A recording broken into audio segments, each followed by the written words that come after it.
One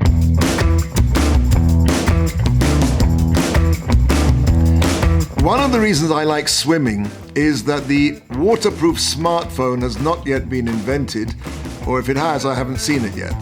A few months ago, I noticed one of my swimming buddies carefully placing a towel at the end of the pool right by the edge of the water. He did a few laps and then coasted to a halt in front of his poolside towel. Carefully, he flipped the towel over and there was a smartphone. Is it my imagination, or has solitude become an endangered species? Life can be divided into two distinct phases, input and output. In our childhood, our brains are largely set to record, and we record by imitation. We learn to speak by imitating our parents.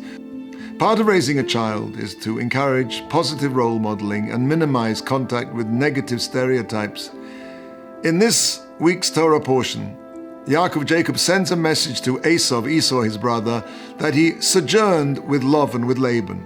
Now, the numerical equivalent of garti to sojourn is 613. There are 613 mitzvot, commands in the Torah.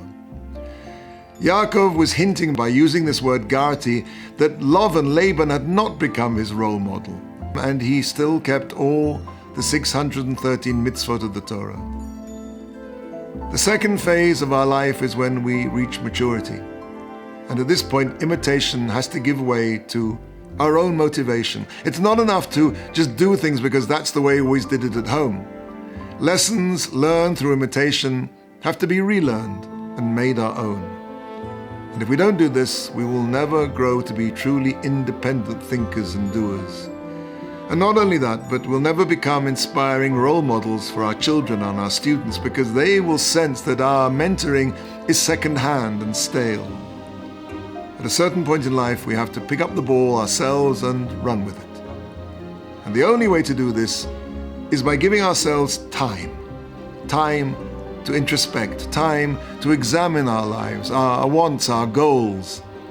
A quarter of an hour a week may be sufficient, but it has to be quality time. If one spouse or child would come in and ask us for advice, we'd close the door, take the phone off the hook, and give them our undivided attention.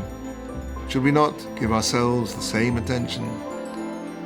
In a world where the deep-sea smartphone is just around the corner, it takes some effort to create the silence of solitude that is the key to maturity.